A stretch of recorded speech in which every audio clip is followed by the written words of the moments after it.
Está começando na Rádio NN. O programa mais saudável do rádio. Saúde em Foco. Saúde em Foco. Sua consulta no rádio. Saúde em Foco.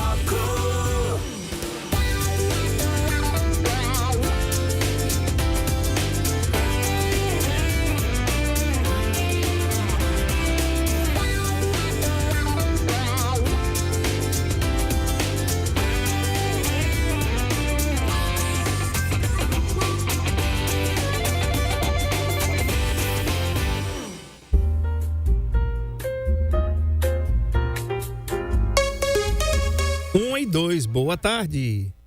Boa tarde. Tá. Hoje, dia 4 de novembro, terça-feira, dia 4 de novembro, quintou por aqui e a gente vai começar aqui falando do tempo e temperatura. 33 graus agora, possibilidade de chuva 0%, pode lavar a roupa tudinho, que não vai faltar sol para você, né? 45% a umidade relativa do ar. Ventos a 18 km por hora. Esse é o clima hoje aqui na nossa cidade. E aí, hoje, terça-feira, você já sabe, queria falar com a doutora Alessandra Nogueira da Bicho de Patas, e o tema, o silêncio que fala. O que o Novembro Azul revela sobre a saúde do seu pet. Esse é o tema da nossa entrevista. Você não pode, de jeito nenhum, perder, porque você vai saber. Nós falamos sobre o Outubro Rosa, que elas, as cadelinhas, as gatas, também têm o câncer de mama. E agora estamos em novembro, Novembro Azul, câncer de próstata. É um mês que chama a atenção aí para os machos, né? Os gatos e as fêmeas. E a gente vai conversar com a doutora sobre isso, tá? Então, é muito importante você ficar ligado aqui nesse tema. Doutora, boa tarde, seja bem-vinda. Mais uma terça-feira e a gente está aqui para falar sobre a saúde dos pets, dessa vez com o Novembro Azul. Verdade, boa tarde, né? Boa tarde a todos. É um mês, assim, também voltado a essa conscientização, né? E eu digo sempre, que bom que a gente tem pelo menos um mês para falar mais, para explicar mais, para bater naquela teclazinha de que a gente precisa trabalhar sempre com a prevenção.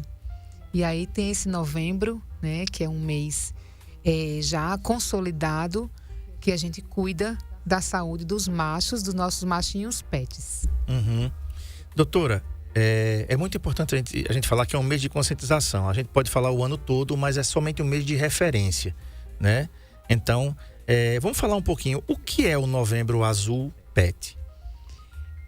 É exatamente isso. É aquele mês de referência que a gente tem para que a gente fale diretamente aos nossos clientes, né, aos pais dos pets, e a gente faça com que eles entendam que a gente precisa sempre pensar na prevenção, né, no cuidado, naquela observação, naquela dor silenciosa, por exemplo, os que os pets às vezes demonstram com sinais sutis, né, com algumas características que nos fazem alertar, e que às vezes para eles é silencioso.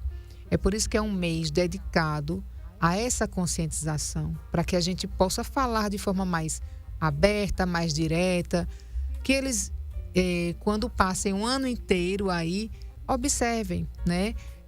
Se seu pet desenvolve algum sinal, alguma coisa que nos remeta ao cuidado para a prevenção do câncer da próstata em animais. Uhum.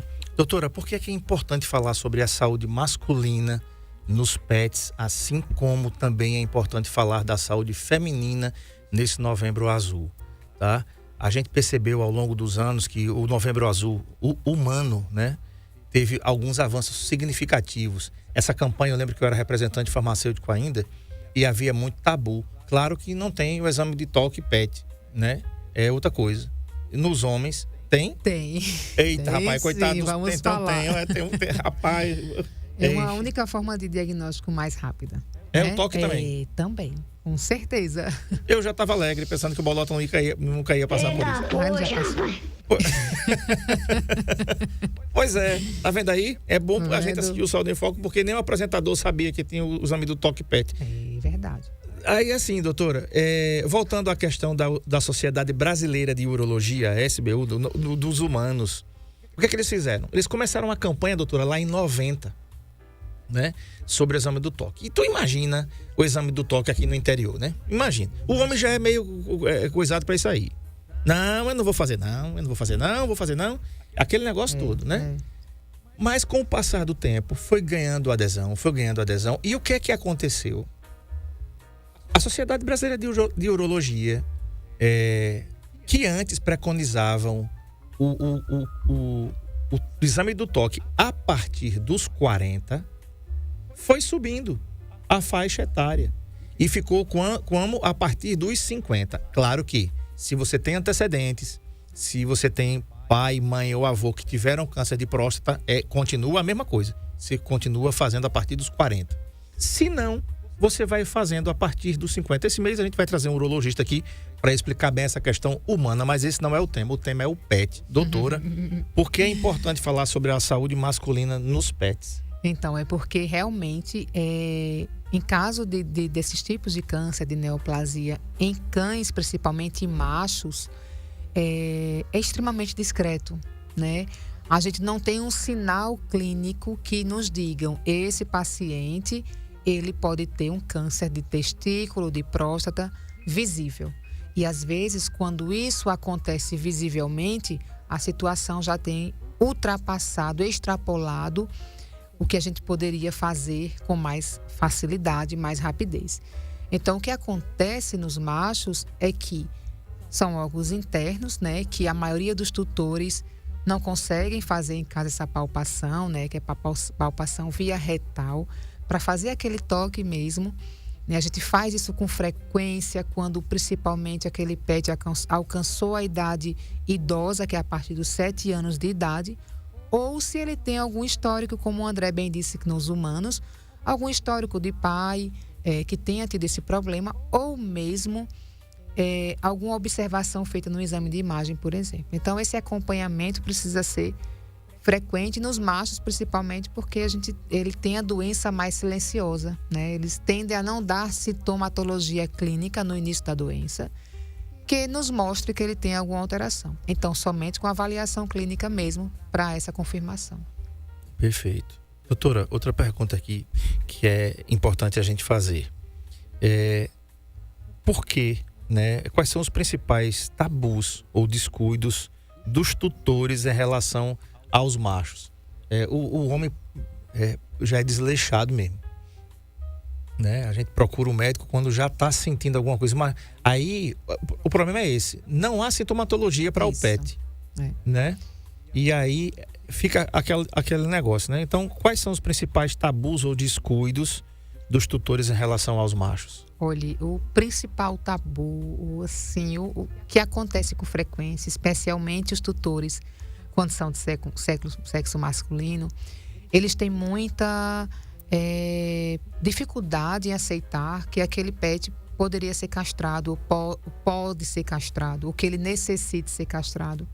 Porque é a mesma afirmação que eles falam, né? O bichinho, por que não deixar esse testículo? O que é que ele está fazendo ali de mal, tal? Então, esse é o principal tabu, em dizer que esse cão, esse macho, ele vai mudar drasticamente o comportamento, né? A gente já sabe que existem muitas outras ações que fazem o cão mudar o comportamento, que não é só uma castração, por exemplo. Então, e precisamos também mostrar que existem mais benefícios que malefícios, porque a gente entende que entre 80% e 90% dos cães castrados, eles não desenvolvem tumor testicular, ou mesmo próstata, aumento da próstata, hiperplasia, enfim, nódulos. Então, olhe como é importante, né, realizar essa castração. E aí, hoje, o principal tabu, André, que a gente tem realmente são com as pessoas que têm essa informação, às vezes de forma errada, que não precisaria castrar, que tá tudo bem, que ele vai ficar bem sem a castração, tá? Uhum. Existe diferença de cuidado, doutora, entre machos e fêmeas? Quando a gente fala em prevenção, não tem uma diferença entre as duas espécies. O que a gente precisa entender e saber é que todo animal ele precisa de um acompanhamento, né? De um exame, de uma consulta ao veterinário, que a gente pode avaliar, né, as possibilidades. Mas quando a gente fala em prevenção, a gente não consegue distinguir as diferenças. Existem cuidados que precisam ter tanto dos machos quanto das fêmeas. Uhum. Outra coisa, doutora, que é importante a gente saber também. Deixa eu pegar aqui a minha cola aqui, né, para eu entender aqui. Quais são os principais descuidos, né, que a gente pode ter em relação aos machos? E tem umas doenças também que são silenciosas. Então é importante a gente falar sobre isso. Os tumores a gente não vê, mas eles podem estar acontecendo. Para nós, tutores, como é que fica mais fácil da gente detectar isso? Um exame de sangue, exames de rotina, o que é que pode ser feito, já que é uma doença silenciosa, bem como em nós humanos também. O câncer de próstata, inicialmente, não tem sintoma nenhum, né? Assintomático no começo, tá tudo bem, tá tudo tranquilo. Quando vem, aí o problema tá aí. Quando vem apresentar algum sintoma, é igual o pâncreas, por exemplo. O pâncreas está ali quietinho, tá tudo certo. Quando o pâncreas vem trazer alguma sintomatologia, porque o negócio tá sério. Se torna muito agudo, muito intenso, né? Então é nesse sentido mesmo, André. A gente precisa fazer a prevenção. E é por isso, por ser tão silencioso, por não demonstrar sintomas, né? Se essa próstata ela não crescer a tal ponto de comprimir bexiga, de ter sangramento em urina, você nunca vai desconfiar, nenhum tutor nunca vai desconfiar que ele tenha um câncer. Outra situação, quando a gente se refere ao testículo, então se esse testículo ele não se torna grande, né? Você está ali normalzinho, você está vendo o tamanho normal, mas você nunca palpou, você não sabe nem às vezes diferenciar, porque é normal um tutor não ter esse conhecimento. Então aquele paciente ele pode passar às vezes anos sem demonstrar sintomas nenhum. Anos, né? Às vezes de 7 a 10 anos sem demonstrar nenhum sintoma. E de repente esse PET começa a ter um sangramento, né? Quando urina. Então esse é um estágio extremamente avançado, não é um estágio inicial de uma doença prostática ou doença testicular, não é. Então é algo que já vinha há bastante tempo e que isso poderia ter sido evitado fazendo o exame de toque, fazendo um exame de imagem, né, que é uma ultrassonografia, um exame simples e rápido, porque a gente conseguiria fazer esse diagnóstico, tratamento muito rápido. Geralmente é muito rápido mesmo, quando está no início, né? Uhum. Doutora, quais sinais sutis podem indicar que tem alguma coisa errada com aquele PET? Esse próprio crescimento do testículo é o que a gente mais visualiza, né? Lembrando que quando isso vem a acontecer, já tem passado um tempo e isso já é um fator agravante, né? A própria mudança de comportamento, ficar mais quieto, o olhar fixado para o testículo. Às vezes já peguei um cãozinho, se a gente para um pouquinho e acompanha, ele fica olhando, né, para a região ali do ânus do testículo, ele fica observando. Então imagine que ele deve estar com alguma dor ou com algum desconforto. Então, André, mais uma vez só informando que esses sintomas são sintomas sutis, mas que já indica que a doença já está agravada. Uhum. Doutora, a gente pode perceber também nos nossos PETs, por via, algumas vezes, que existe um aumento abdominal em machos e idosos, né, sobretudo. Isso é preocupante? Todo aumento abdominal em machos idosos é preocupante? Extremamente preocupante, porque primeiro que não é normal o aumento do volume abdominal, porque a gente entende que ali na cavidade abdominal do macho, por exemplo, existe intestino, bexiga, mas existe ali uma próstata. E se na região do abdômen esse aumento está grande, tem um volume, tem um próprio aumento, isso é uma situação grave, isso é uma emergência, que inclusive a gente tem casos de tumores ou de hiperplasia prostática da próstata tão grande a ponto de uma ruptura na cavidade abdominal. Já vi uma situação dessa. Então a gente precisa realmente entender que o aumento de volume em abdômen é um risco de vida grande. Uhum. Ou seja, pode ter uma ferida aberta no abdômen do bichinho ali. Outras situações, né? Outras doenças que podem causar.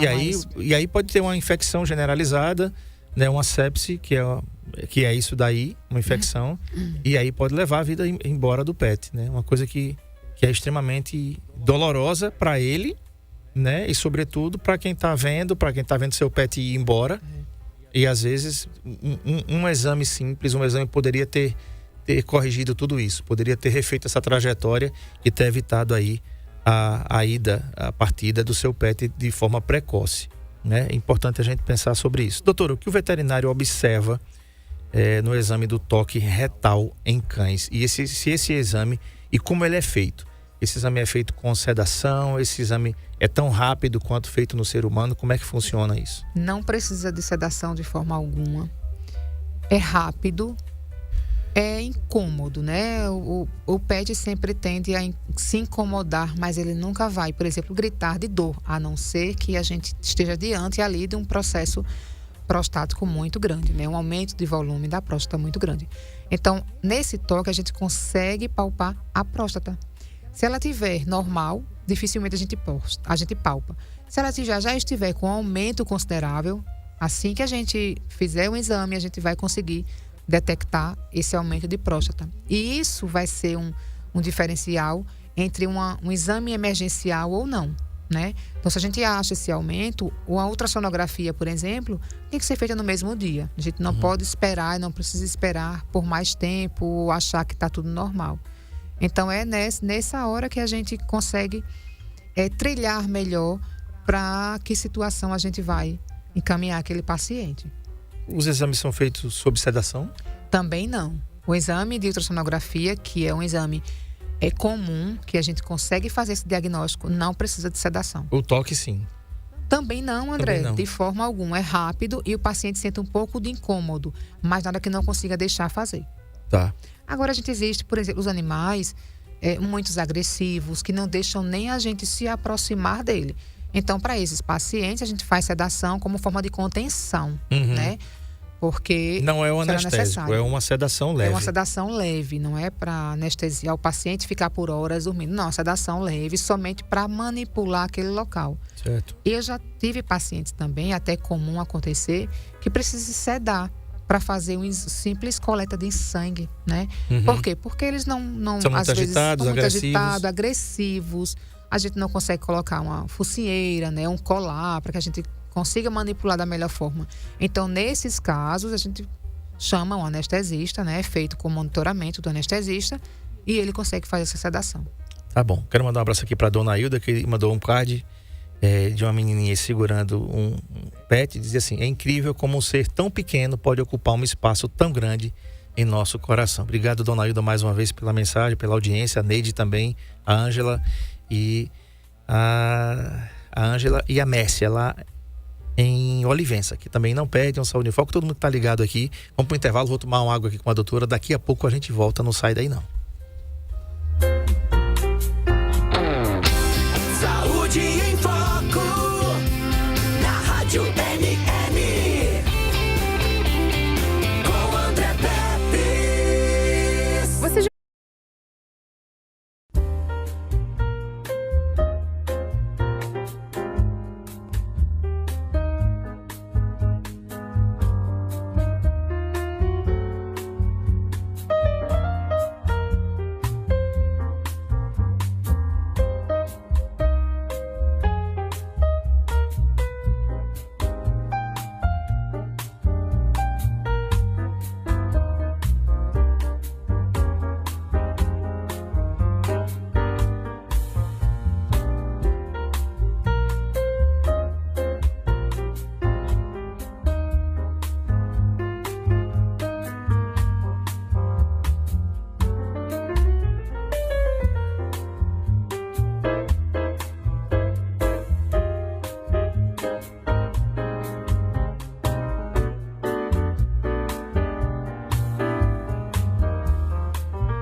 1h28, anota aí.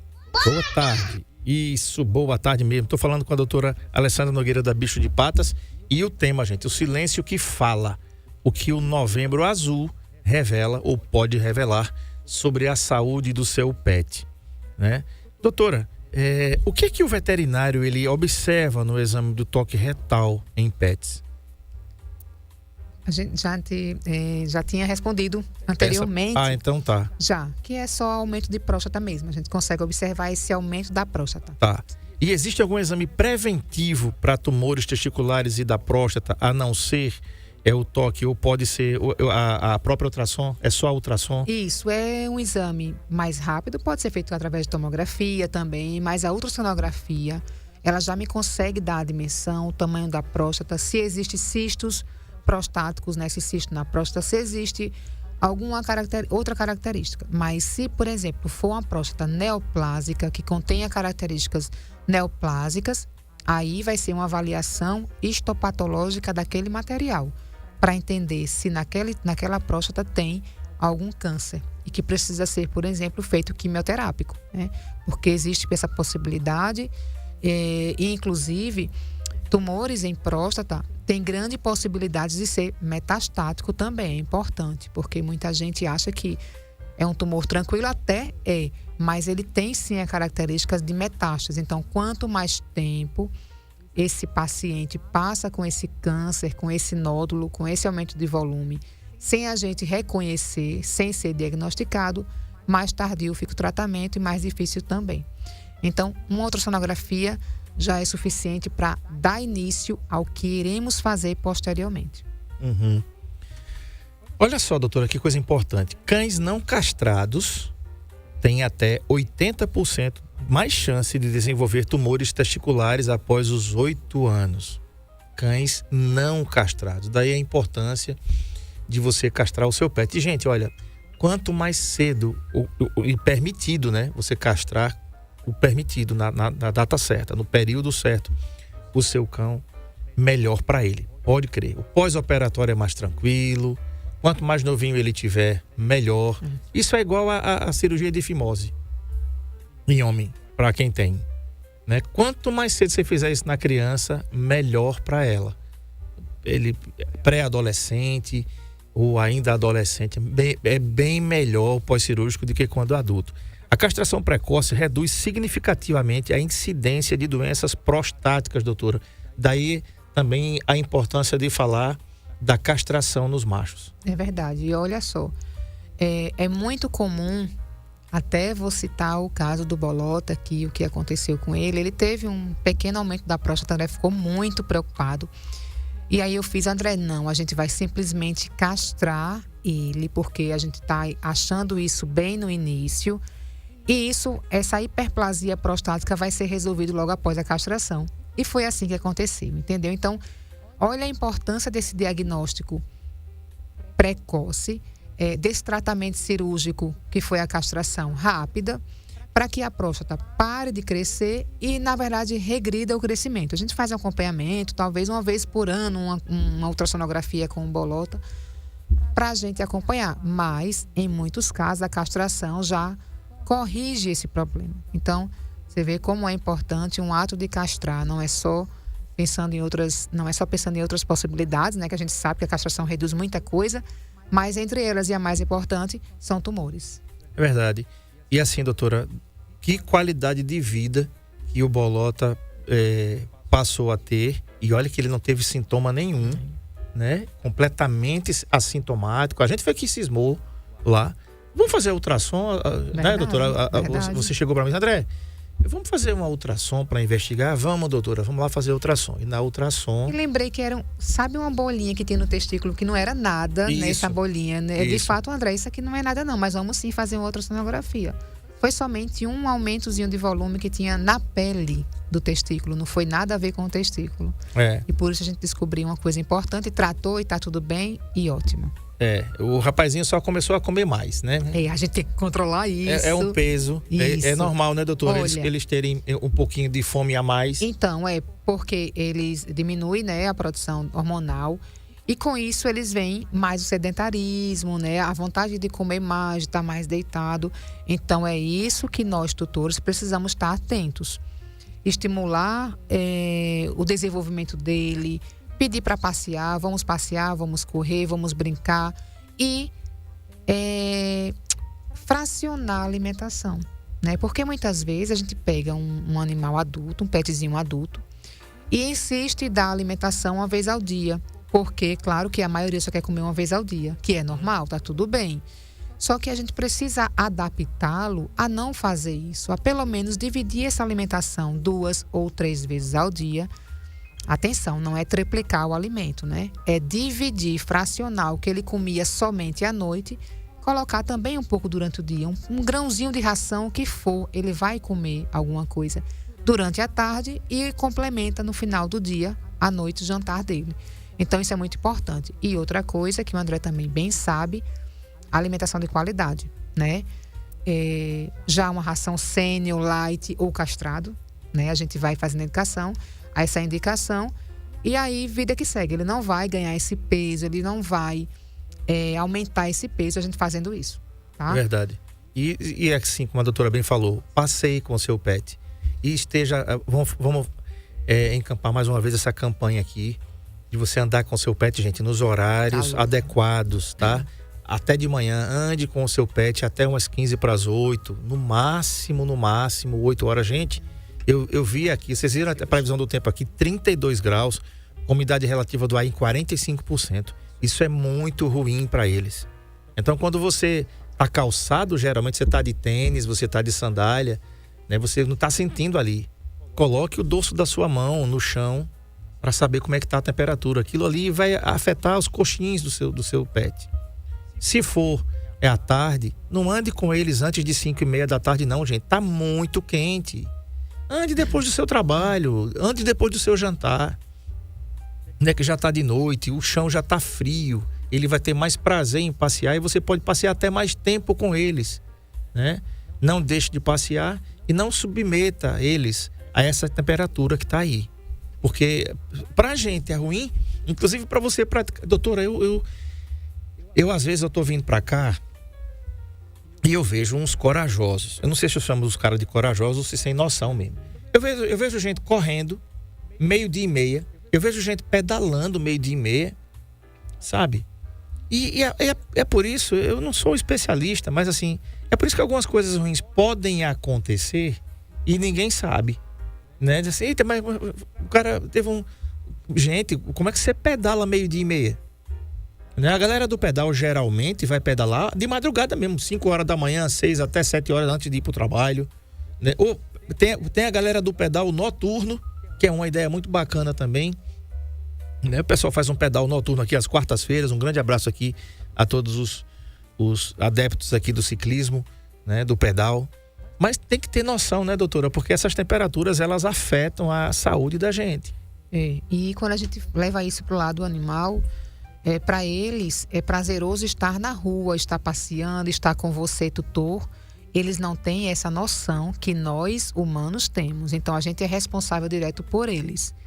Precisa ter muito cuidado do horário, porque eles estão ali felizes, eles estão alegres, eles não estão entendendo os seus limites, os animais, né? Então, eles só estão tendo prazer em estar ali com você. Mas quando, na verdade, o aumento de temperatura é muito grave, principalmente os cães de pelo longo, os cães braquicefálicos. Então, muito cuidado, que são os pugs, os bulldogs, isso triplica, né? A gente sabe que com eles a gente não pode ir para longas distâncias, né?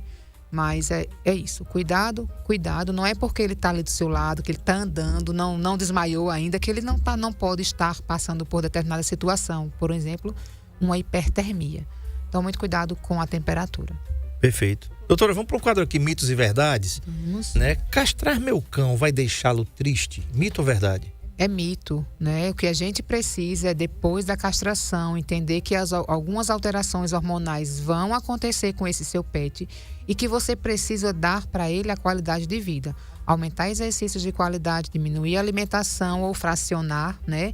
Usar alimentação para pets castrados, idosos ou light, o sênior, né? E tomar alguns cuidados, algumas medidas para que você não deixe seu pet ficar mais quieto e ficar mais preguiçoso, vamos dizer assim, né? Então, estimule, dê hábitos saudáveis a ele, que nada vai acontecer depois da castração. Cães idosos não precisam mais de check-up. Mito ou verdade? Mito, e são os que mais precisam de acompanhamento, no mínimo a cada 1 ano, no mínimo, né? O ideal de um idoso a partir de 7 anos de idade é que você faça 2 avaliações por ano, a cada semestre uma. E o que é um check-up? Às vezes é um exame de sangue simples, né? Onde a gente vai ver as principais taxas que estão alteradas naquele paciente, que a gente possa acompanhar ele gradativamente, sabendo da importância, da qualidade de vida. E até um exame como esse, um toque retal, que é feito no consultório de forma tranquila, que a gente consegue diagnosticar bastante coisa. Meu gato não sai de casa. Tô falando do gato, o animal, viu? Vai que você tá dizendo que meu gato não sai de casa, então tá protegido. Não é pra você não, mulher, viu? É o gato mesmo. Meu gato não sai de casa, então tá protegido, doutora. Não está, porque não é só porque ele não tem acesso. Lembre-se que nós temos acesso à rua quando o gato nunca sai de casa e que a gente precisa lidar com os cuidados. O gato, ele tem muito problema urinário, né? Ele tem pouco problema prostático, né? De próstata, mas existe muito problema urinário, que às vezes o motivo de não sair de casa também deixa ele mais susceptível a determinadas situações. Então é importante lembrar que mesmo ele em casa, ele precisa ter o acompanhamento regular para entender alguns comportamentos e algumas funções orgânicas, né, desse paciente. Uhum. Problemas urinários só são por causa da ração. É mito ou é verdade? Não é mito, porque não é a fórmula exclusiva. É claro que existem alguns alimentos, algumas rações ricas em sódio que terminam causando alterações na parede da bexiga, na composição urinária, levando à obstrução urinária. Mas o estresse do gato também leva ele a obstruir, e algumas alterações neurológicas também. Então, é mito dizer que é só ração. Se bem que a ração ela é campeã quando a gente fala em obstrução urinária. O câncer só aparece se o pet tiver sintomas. É mito ou verdade? É mito, e a gente já tem muitas provas disso, relatos científicos, que o câncer não dói, né? Não tem dor. É claro que o que dói é o que o câncer vai causar. Mas aquele tumor, aquela célula cancerígena que está ali naquele determinada situação, ele não causa dor. A dor, ela é decorrente de processos inflamatórios das células. Mas o câncer em si não causa dor. Então, muitas vezes você não faz um exame de ultrassonografia, você não visualiza que esse paciente já tem alguma coisa estranha na cavidade, porque ele não vai mudar comportamento, porque ele não vai sentir dor, e que às vezes quando isso acontece, uma dor ou mudança de comportamento, já existe um sinal e um agravamento da doença. Tá. Doutor, em relação ao diagnóstico e prevenção, exames anuais e essenciais para machos e também a importância da medicina preventiva. Qual é o momento ideal para começar a fazer o check-up anual do pet? Os exames essenciais, principalmente a gente está falando muito do macho, mas pode ser a fêmea, mas no macho a gente precisa no mínimo fazer um hemograma, né? Uma urinálise, que é a avaliação da urina, isso é muito importante. E a ultrassonografia. Então eu digo assim, essenciais. É claro que cada caso vai ser um caso, tá? Mas é importantíssimo a gente fazer essa avaliação, esse check-up e acompanhamento, se o pet for idoso a cada 6 meses. E se ele for um pet menos de 7 anos de idade, uma vez por ano é o suficiente. Uhum. Tá respondido. Né? Outra coisa, doutor, existe uma idade crítica para os machos?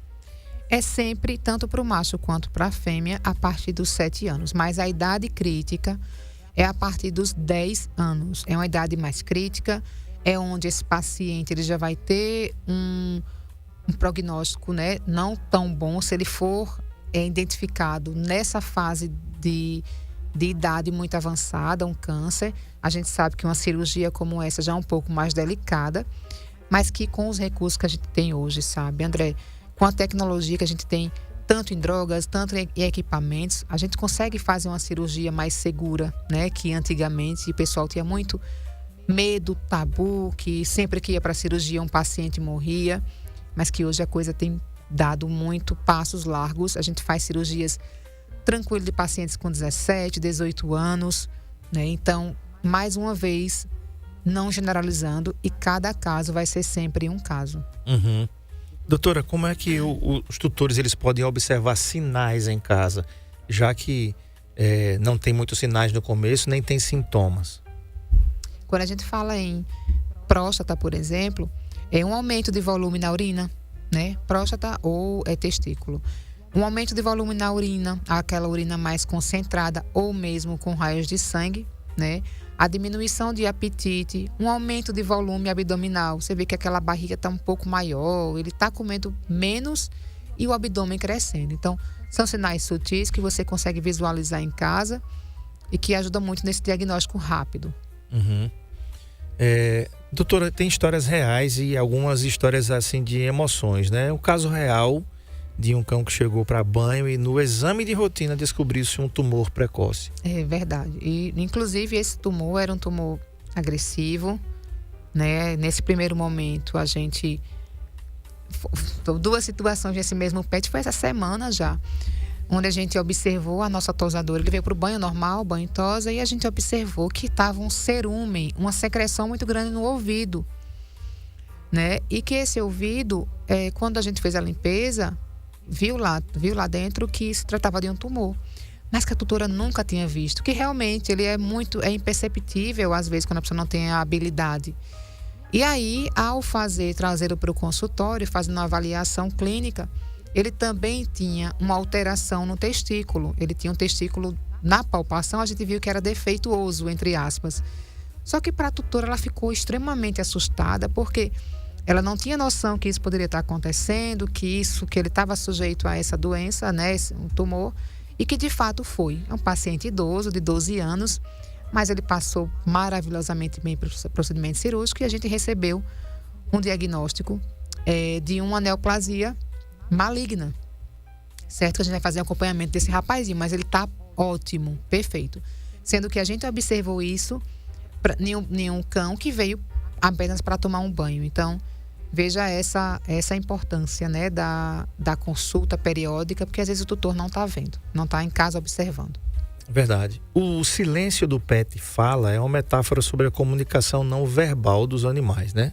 Que é um trecho marcante para a gente falar. Doutora, qual é a dica, né, da Bicho de Patas para que as pessoas possam fazer o check-up nos machos aí, já em alusão ao Novembro Azul? O Novembro Azul Pet. Assim, eu entendo que os pets, eles não falam, né? Mas eles sentem. E a gente, como tutor, a gente tem a obrigação de entender esse silêncio oculto, né? Então, às vezes, um gato com um miado diferente, um gato ou um cão que dorme mais, um paciente que tem um aumento de volume, que você acha que não poderia ser algo muito crítico, um aumento de volume na urina, né? Uma diminuição de apetite. Então, esses são os sinais silenciosos que muitas vezes os pets temem a nos informar e a gente, às vezes, por algum motivo, temem e não dá importância e não ouvir. E, infelizmente, o que chega para a clínica, para a gente, a maioria dos casos, é aquele paciente já muito doente, é aquele paciente crítico, né? Que quando a gente parte para um procedimento mais drástico, vamos dizer assim, procedimento cirúrgico, eles não têm a oportunidade, né, da vida porque chegou numa situação crítica. Então, é isso que a gente pede. Observe aquele sinal que a gente pode ser silencioso, mas que na melhor observação, na conduta daquele cão, daquele gato, pela tristeza, pela sua apatia, ele está demonstrando algum sintoma para você. Então, qualquer mudança de comportamento, preste atenção. Fique atenta, procure. Pode ligar para a gente para saber se isso é normal, se isso não é normal. Então, é muito importante esse cuidado inicial, essa atenção inicial. Uhum, perfeito, muito bem. Conversei com a doutora Alessandra Nogueira da Bicho de Patas. Lembrando, amanhã é quarta-feira. Amanhã tem Spa Day Cat na loja lá da Expedicionários Brasileiros, a loja 24 horas, tá? Você pode dar o banho no seu gato, na sua gata. O espaço é um espaço previamente escolhido para eles, exclusivo, não tem mistura com os cães, para ninguém ficar estressado ali. Eles têm ali o Feliway, né, que é um feromônio que é dado a eles aí, ali. Tem um banho quentinho, ninguém vai dar banho gelado no gato, né, na Bicho de Patas. Lá você vai encontrar rações para todas as raças. Você vai encontrar rações também para todos os tamanhos, inclusive rações de todos os tamanhos de grãos. Por quê? Porque às vezes você tem um pet e ele prefere um grão menor. A Bicho de Patas tem para todas as raças. Raças sênior, raças já filhote, de filhote até sênior, você vai encontrar as rações, vamos dizer assim, politicamente corretas para você comprar. Rações naturais, sem conservantes. Aquelas rações que a gente já falou aqui, que você vai encontrar. E amanhã é o dia do Spa de Cat, né, doutora? Lá tem novidade. Tem mais alguma novidade que vocês estão trazendo aí? Tem um negócio aí que eu não posso contar ainda, mas tá no forno, né? Tá no forno, né, André? Tem a semana inteira de novidades. Vai ter a Black agora, final do mês. A gente tá se organizando aí para ser bem bacana. Vai ter a pré-Black, vai ter a Black. Então, muitas ofertas. E assim, um atendimento sempre 24 horas. Né? Seja urgência, seja emergência, a gente tá ali a posto para atender seu pet e você. Perfeito. E detalhe, viu, gente? Lá você vai encontrar também carrapaticidas para o seu pet. E lembrando que além do Bravecto que você já comprava, você vai comprar o Bravecto 365, que é o Bravecto que você coloca no seu pet, aplica no seu pet e vai protegê-lo de carrapatos por 1 ano. É muito prático. É seguro, tá? É de um laboratório de renome internacional, da MSD. E você vai encontrar lá na Bicho de Patas com total segurança. Para você que está no Ouro Preto, o telefone é 98865-0800. Aliás, é a unidade 2 essa. Unidade 24 horas. 98865-0800. Para você que está no Ouro Preto, que abre aos domingos das 8 às 20 horas, né, doutora? Agora, isso, também lembrando, a loja Ouro Preto abre aos domingos agora. Você e feriados também. Feriados, né? Também, de isso. 8 às 20 horas. Lá no Ouro Preto o telefone é o 99663-1166. Na loja 24 horas, que como já disse, é aberta 24 horas, mas para o público externo é aberta das 8 às 22, não é isso? Às 21. Às 21, isso, de 8 às 9. Para comprar algum produto, alguma coisa. O restante, todo atendimento a gente tem às 24 horas. Perfeito. E lá é 98865-0800. Doutora, obrigado e até a próxima. Eu que agradeço. Amanhã, gente, eu vou entrevistar o doutor Fernando Gomes. Ele é titular do Conselho Regional de Medicina, do Conselho Federal de Medicina. Ele é alagoano, cirurgião plástico. E essa entrevista já era para ter feito há algum tempo já, mas aí o André Pepes adoeceu. E aí a gente não pôde fazer essa entrevista. E fomos adiando, mas amanhã a entrevista vai rolar.